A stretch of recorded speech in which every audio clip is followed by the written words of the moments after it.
시작하는 것도 쉽지 않지만 시작한 일을 계속 진척시켜 나가는 것은 더 어렵습니다. 왜냐하면 일단 일이 시작되고 나면 생각지도 못했던 일들이 그 일과 관련돼서 파생돼서 생겨나게 되기 때문입니다. 그래서 사실 그 하나 일도 고민해서 시작한 거죠. 쉽지 않은 일 때문에. 그러나 그 일만 집중할 수 있도록 모든 여건이 조성되면 얼마나 좋겠습니까? 그런데 오히려 그 일로 인하여 없었던 일도 또 생겨납니다. 미국의 44대 대통령이자 브라락 오바마, 그런 선거 유세 중 국민들로부터 큰 신뢰를 얻게 되는 하나의 계기를 갖게 되는데요. 금융위기가 이제 터졌을 때 일입니다. 금융위기가 이제 터지고 난 다음에 브라락 오바마 그때 민주당 대통령 후보하고 공화당 후보인 맥케인하고 TV 토론이 예정되어 있었습니다. 이때 맥케인 후보가 브라락 오바마에게 지금 나라가 이렇게 어려운데 무슨 토론이냐? 일단 토론을 중단하자. 이때 브라락 오바마가 말하기를 아니다. 미국의 대통령은 어려운 문제를 동시에 여러 가지 어려운 문제를 동시에 해결할 수 있는 사람이 미국 대통령이 되어야 된다. 예정대로 토론을 진행하자. 그렇습니다. 우리는 일을 동시에 할 수 있어야 됩니다. 일이라는 게 하나 끝나면 그 다음 거고 그 다음 끝나면 그렇지 않습니다. 일이라는 게 갑자기 여러 개가 동시에 올 때도 있고요. 생각지도 못했던 일들을 또 처리해야 될 때도 있고요. 직장만 열심히 일하면 얼마나 좋습니까? 근데 가정도 문제가 복잡해요. 교회일만 집중하면 좋을 것 같은데 교회 일 하나만 있지 않아요. 몸, 건강만 관리하는 것도 이것도 어려운 일인데 이 아이들은 또 말도 안 들어요. 근데 하나만 이게 해결하는 게 아니에요. 오늘 네헤미야도 마찬가지입니다. 성벽 짓는 거 이것도 어려운 일입니다. 지난주 말씀한 것처럼 여러 사람들이 힘을 합쳐서 성벽을 짓기 시작했습니다. 이거 관리하고 이거 유지하는 것도 어렵습니다. 근데 또 다른 문제들이 사방에 터지기 시작하는 거예요. 방해꾼들이 막 일어나요. 성벽을 짓기 전만 해서는 방해하지 않았어요, 이 사람들. 유대인들이 힘없이, 맥없이 가만히 있을 때는 아무런 상관도 하지 않던 사람이 유대인들이 일어나서 하나님 일을 하려고 하니까 막 집중적으로 방해하는 겁니다. 이거 처리해야 돼요. 보통 일이 아니에요. 이것만 해도 큰 일인 겁니다. 또 이걸 또 성벽 짓는 사람들이 다 알죠. 이런 방해꾼들이 우리를 지금 흔들고 있구나. 흔들리는 거죠. 그러면 또 어떻게 해요? 그 사람 또 돌봐줘야 됩니다. 그리고 성벽 짓는 것이 진행되면 사람들 지쳐갑니다. 그럼 어떻게 해요? 또 지쳐가는 사람들을 또 세워줘야 되는 거예요. 그런데 참 놀라운 거는요. 이렇게 여러 가지 일을 감당하면서 점점 강해지더라는 겁니다.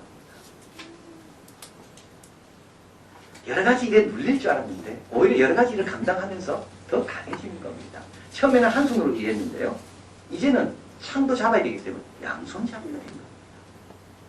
이것만 해도 참 기특하다 생각했는데 자기가 양손까지 쓸 수 있는 사람들은 알게 된 겁니다. 그러니까 사탄은 방해를 통하여 우리를 힘들게 하려고 했지만 하나님은 그 방해를 오히려 성장과 성숙의 기회로 바꾸신다는 겁니다. 자, 그래서 야고보는 이렇게 말합니다. 너희가 여러 가지 시험을 만나거든 기쁘게 여겨라. 우리가 감당할 수 있고 또 그걸 감당하려고 노력할 때 그만큼 달라질 수 있다. 그래서 하나님께서 우리를 그렇게 변화시키려고 여러 가지 일들을 주시는 건 아무 걱정하지 말고 그 일을 잘 감당할 수 있도록 인도한다. 우리에게 말씀합니다. 자, 그래서 여러분 여러 가지 일 오면 도망가면 안 돼요. 생각지도 않은 일이 벌어졌다고 숨으면 안 돼요. 오히려 내가 생각지도 못했던 더 좋은 기회가 또 주어지구나 하면서 그 일을 잘 감당하려고 노력해야 돼요. 그래서 오늘 본문에서 우리에게 말씀하는 것이 있는데요. 이렇게 온전하고 구비하고 여러 가지 기회들, 생각지도 못했던 일들을 잘 처리하기 위해서는 인내가 우리에게 필요하다. 그래서 말씀합니다. 인내를 온전히 이루라. 그래야하면 모든 일에 구비하고 완전하게 돼요. 조금 더 부족함이 없게. 그래서 오늘 본문에서 우리에게 세 가지 이런 경우에 우리가 인내가 흔들리게 되는데요. 그 세 가지를 말씀합니다. 이것만 잘 이겨내면 시간이 가는 갈수록 우리가 더 강해져요. 첫째는 뭐냐 하면 조롱과 비웃음입니다. 오늘 본문에 한번 같이 가볼까요? 우리 4장 1절에 산발랏이 우리가 성을 건축한 다음을 듣고 크게 분노하여 유다 사람을 비웃으며 2절 같이 있습니다. 자기 형제들과 사마리아 군대 앞에서 말하여 가로되 이 미약한 유다 사람들이 하는 일이 무엇인가? 스스로 경고케 하려는가? 제사를 드리려는가? 하루에 필려 하려는가? 소화된 돌을 흙 무더기에서 다시 일으키려는가? 하고 3절 암몬 사람 도비아는 곁에 섰다가 가로되 저들의 건축하는 성벽은 여호가 올라가도 곧 무너지리라 하니라. 여러분 비웃음을 잘 이겨내야 됩니다. 근데 여러분 누가 나를 비웃을 때 여러분 우리 힘듭니다. 왜냐하면 비웃음은 진실을 반영하기 때문에. 힘들지 않는 거는요, 그거는 진실 아니면 우리 힘들지 않아요. 근데 비웃음은 사실을 말하는 거예요. 어떤 사실입니까? 미약한 유대 사람들, 맞아요. 이들은 지금 전쟁에 패한 사람들 아닙니까? 포로들 아닙니까? 안 그래도 지금 자존심 상해 있고 열등감에 빠져 있는데 이들 이렇게 이야기해요. 너희들은 부족한 애들이다. 부족한 사람들이다. 그러니까 어떻게 그걸 지금 간신히 극복하고 성벽을 지으려 하는데 그걸 정확하게 지적해 주니까 아픈 거예요. 그래서 비웃음을 가리켜서 악마의 웃음이라고 합니다. 그리고 그 웃음 속에는 독이 들어있는 거고. 그래서 그 독을 내가 받아들이기 시작하면 그 독이 온몸을 퍼뜨려서 아무도 못하게 만드는 것이 비웃음이에요. 왜냐하면 그 독은 진실을 건드립니다. 미약한 사람, 맞는 말이에요. 내가 제사 지내려고 하느냐? 맞는 말이에요. 이렇게 부족한 사람들이 자기 생활도 제대로 못하는 사람이 제사 지내려고 성벽을 지어요? 안 그래도 지금 간신히 그거 극복하고 성벽 지으려고 하는데 그걸 딱 일깨워주는 겁니다. 야, 너 이 행동이나 잘해라. 너희들이 뭐 제사 지낸다고? 야, 너 집이나 잘 관리해라. 그래서 비웃음 당할 때 우리는 그래 맞다, 그 말이 맞다. 내가 뭔데? 포기하기 쉽습니다. 내가 노래 가려고 시도했다가 누가 나를 비웃을 때 맞다. 나는 열등한 사람인지 그만하자. 그러기 쉽다는 거예요. 그런데 여러분 성경에 보면요. 사실은 하나님이 택한 사람은 다 비웃음거리밖에 안 되는 사람들이었습니다. 예수님께서 제 아들을 모아놓고 온 족속으로 제자를 삼으라 그 말했을 때 주위 사람들이 비웃었을 거예요. 무슨 저 사람들이 온 족속으로 제자를 삼아. 만약에 그 비웃음에 넘쳤다면 역사는 아니라는 거죠. 보리떡 5개와 물고기 2마리를 어린아이가 주님께 바칩니다. 사람들 속으로 비웃었을 거예요. 저 가지고 무슨 역사를 할까? 근데 만약 그 어린아이가 그 말 듣고 그걸 숨겼다면 5,000명이 먹고 남는 역사는 아니라는 겁니다. 제가 옛날에 읽었던 책에 나오는 기억이 납니다. 철도가 처음 만들어서 사람들 비웃었대요. 왜냐하면 그렇게 빨리 달려가지고는 이 뼈가 혈관이 다 터진다는 거예요. 근데 아무 일도 안 일어났어요. TV가 처음 나왔을 때 사람들은 바보 상자라며 누가 사람들이 TV를 보면서 그 시간을 보낼까? 3개월 지나면 사람들이 다 지겨워서 아무도 TV 안 볼 거다. 근데 틀렸어요. 좀 비웃음은요, 그 따라할 가치가 없는 겁니다. 특별히 하나님께서 나를 부르셨다. 하나님께서 일을 나에게 맡겼다 할 때는 그 비웃음에 우리가 약해지면 되지 않나. 오늘 본문에 한번 가봅시다. 오늘 본문에 가보면 느헤미야가 이야기합니다. 4절 우리 하나님의 뜻이옵소서 우리가 업신여김을 당하나이다. 원컨대 저희 욕하는 것으로 자기 머리에 돌리사 노략거리가 되어 이방에 사로잡히게 하시고 5절 같이 읽을까요? 주의 앞에서 그 악을 덮어두지 마옵시며 그 죄를 통할하지 마옵소서. 저희가 건축하는 자 앞에서 주의 노를 격동하였음이니라 하고 주의 노를 격동한 거예요. 왜냐하면 하나님은 이 일을 소중하다고 생각해서 부족하지만 유대인들에게 맡겼는데 그 일을 못하도록 비웃으니까 우리 하나님이 화가 날 수밖에 없는 겁니다. 그래서 여러분 우리는 물러서면 되지 않아요.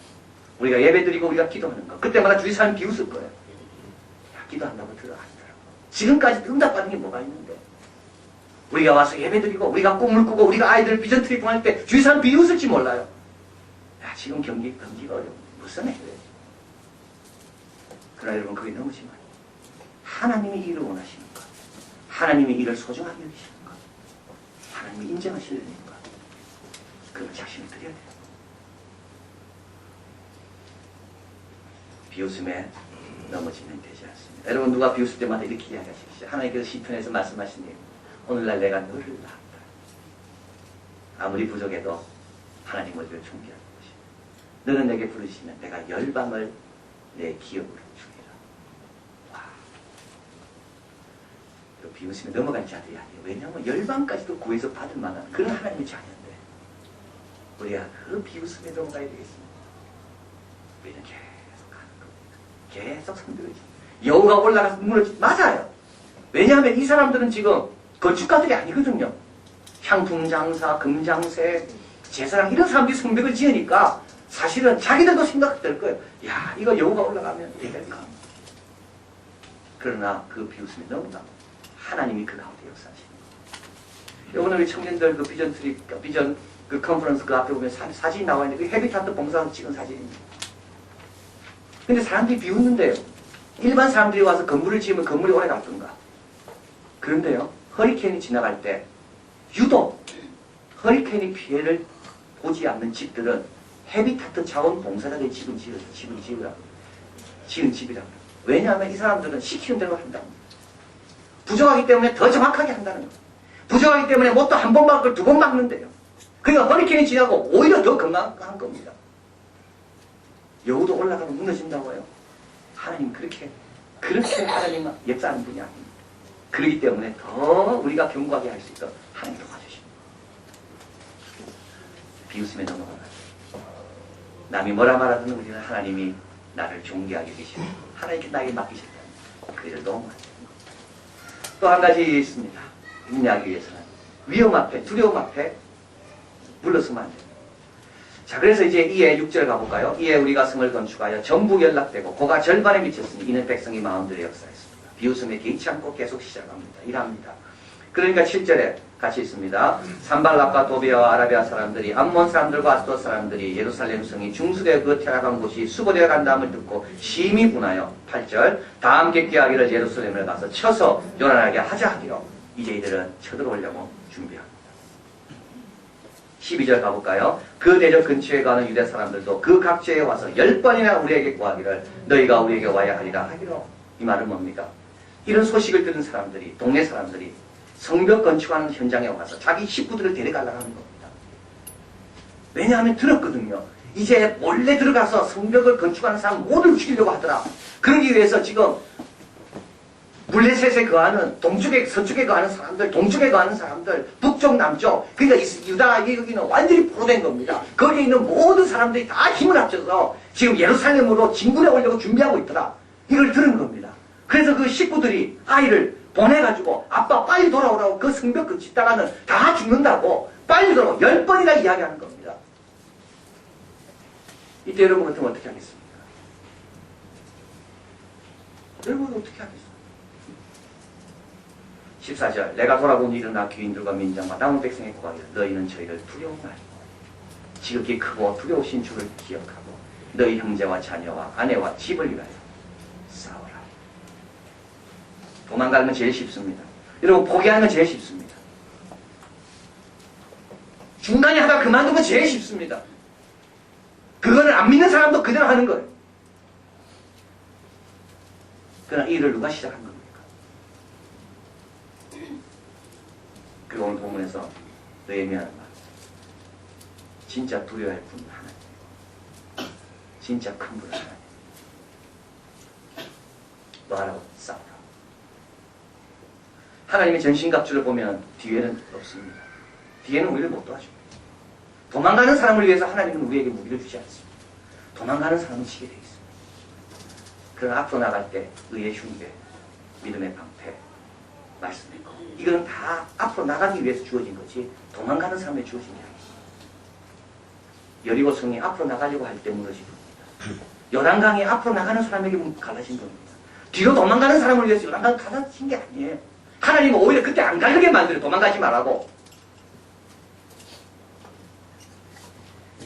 뭐 좀 하십시오 하면 아이고 그거 하나가 건강도 다칠까 봐. 뭐 좀 하라면 아이고 시간 없는데 더 바빠질까 봐. 여러분이 건강을 다스려야 되는데 건강이 나를 다스리고 있는 거죠. 내가 시간을 다스려야 되는데 시간이 나를 다스리고 있는 거죠. 꼼짝 못하는 거죠. 우리 예수님 말씀 뒤로 물러가면 내 마음이 저를 기뻐하지 않는다. 지난주 금요일날 우리 미국에서 제 친구 목사님 사모님 전화가 왔어요. 통화를 쭉 하는데 이제 인지를 이제 옮기게 된 겁니다. 인지를 이제 옮기게 되는 그런 형편. 그래서 참 이민교회가 어려움이 많죠. 성도들도 어렵고 목회자도 어렵고 다 상처도 이분도 상처를 많이 받아요. 그래서 이제 새로운 임시로 가야 되는데 마침 다른 도시에서 한번 목사님 와서 설교 한번 하고 가시죠. 그래서 설교를 합니다. 그래서 이제 결정이 이제 거의 50%. 이제 오늘 이제 결정이 난다. 이제 결정이 날 거예요. 그런데 설교를 또 해보니까 전에 지금 이제 하고 있는 그 교회 성도들이나 이 성도들이나 모습이 비슷하더라는 거예요. 그게 또 고생할 것 같다는 생각이 들더라고요. 그래서 제가 그랬습니다. 만약에 거기에서 오라면 가라. 하나님이 그 고생한 가운데 한 번 고생 더 해보라고 보내시겠나? 그죠, 여러분? 우리 하나님께서 그래, 네 고생 많이 했는데 고생 좀 더 해야 되겠다. 그렇다고 그런 길로 인도하시는 우리 하나님 아니죠. 우리의 건강과 우리 형편을 누구나 잘 아시고 우리 생각하는 것 이상으로 채우시는 하나님인데 그 하나님이 하라 하면요, 그거는 틀림없이 나에게 유익하게 된다는 겁니다. 근데 우리는 뒤로 물러가죠. 그때 이거 하다가 내가 큰일 나는 거 아닌가? 이거 하다가 내가 손해 많이 본 거 아닌가? 근데 오늘 본문에 보면 싸우자. 그러니까 어떻게 됩니까? 15절에 우리의 대적이 자기의 뜻을 우리가 알았다 함을 듣고 돌아갑니다. 우리 하나님께서 이런 사람을 높이 세워주십니다. 미약한 유다인인 줄 알았는데 오히려 사방에서 옥죄어오는 그것을 물러서지 않는 강한 용사로 이제 여김받도록 하나님 세워주시는 겁니다.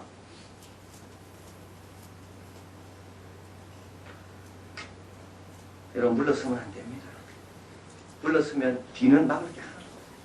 등을 보이면 절대 우리는 앞으로 나가야 해요. 그런 사람은 위기를 이기고 어려움을, 난관을 넘어서고 계속 인내할 수 있는 것. 마지막으로 또 한 가지, 자, 인내하기 위해서는 방종, 게으르면 되지 않습니다. 나태하면 되지 않습니다. 이렇게 해서 다 물러갔죠. 비방하는 것도 잠재우고 또 이제 적들이 쳐들어오겠다. 위협하는 것도 이기고. 그리고 나서 뭐 하는가 하면 돌아와서 열심히 일하는 겁니다. 열심히 일하는 겁니다. 적들이 잠잠했다고 방심하지 않는 겁니다. 이제 적들을 내가 다 이겼다고 게으를 피우지 않는 겁니다. 열심히 일하는 겁니다. 오늘 본문 한번 가보면 뒷줄에 가보겠습니다. 가보면 21절, 우리가 이같이 역사하는데 무리의 절반은 동틀 때부터 별이 나기까지 창을 잡았고 그때 내가 또 백성에게 구하기를 사람마다 그 존재와 함께 예루살렘 안에서 잘 지니 밤에는 우리를 위하여 파수하였고 낮에는 역사하겠고 23절, 나나 내 형제들이 종자나 나를 쫓아 파수하는 사람들이 다 그 옷을 벗지 아니하였으며 물을 길을 갈 때도 기계를 잡았었느니라. 얼마나 열심히 하는 거죠. 그 이유가 있습니다.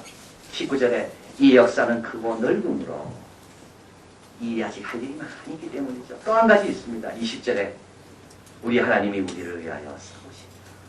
하나님이 일하고 계시기 때문에 하는 겁니다. 자, 그래서 여러분, 하나님께서 우리에게 건강 주시고 평안 주십니까? 그거는 게으르라고 준 게 아니고요. 하나님께서 다 보호해 줄 거니까 하나님이 더 열심히 하라고 건강 주시는 겁니다. 이때 게으르면요, 예기치 않은 도전이 오게 넘어지는 겁니다. 인내라는 건 뭘까요? 인내라는 것은 그래서 내가 살아있을 때 인내하는 거죠. 내가 넘어지면 무슨 인내입니까? 이미 졌는데 내가 늘 살아있기 위해서는 게으르면 되지 않을까. 어거스틴이 이렇게 말했다고 하는 거예요. 하나님께서 죄를 고백하는 자에게는 용서를 약속하셨지만 게으른 자에게 내일을 약속하지 않습니다. 게으른 자에게 내일이 없는 거예요. 인내할 것도 없어요. 게으른 자.